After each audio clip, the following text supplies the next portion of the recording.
Now, we've evolved. It's a magnificent industry, absolutely magnificent industry. Caring, wonderful. However, from what I just said, you know what I'm leading to. We still operate, it's a long history, and we have visionaries like you, but we still operate in an environment where we believe this is a graph of a human life. Born, become your best, and then begin decline. And as that decline comes need. That's where we roll in. Medically, that's where we roll in, particularly at the higher levels of care in senior living. It's a medical model. It's a paternalistic model in general. There is another way.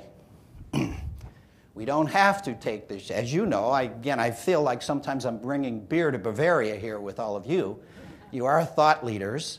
But there is another way, as we know, and we know that there are people who rectangularize their life, stay at high levels of performance, high quality of life, high quality of death, compression of morbidity, compression of the time that you're sick. Since you stay at high levels of function, you can only live so long.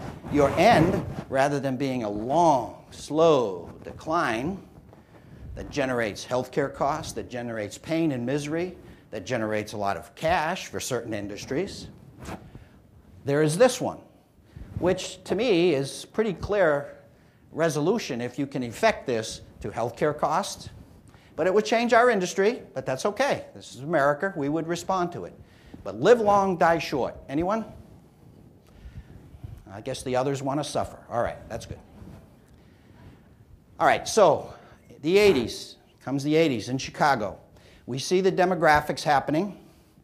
MacArthur Foundation sees it. Jonas Salk sees it. Jonas Salk, for the younger people who begin not to know who he is, invented the polio vaccine. He's on the board of the MacArthur Foundation. He says we have to study success.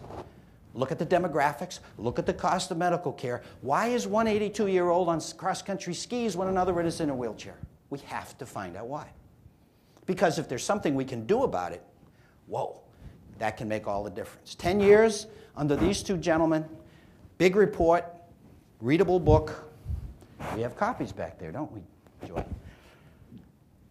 And it changed aging forever. It changed the stereotype of aging. It changed that stereotype, and I know you know this, of aging of being about decline only.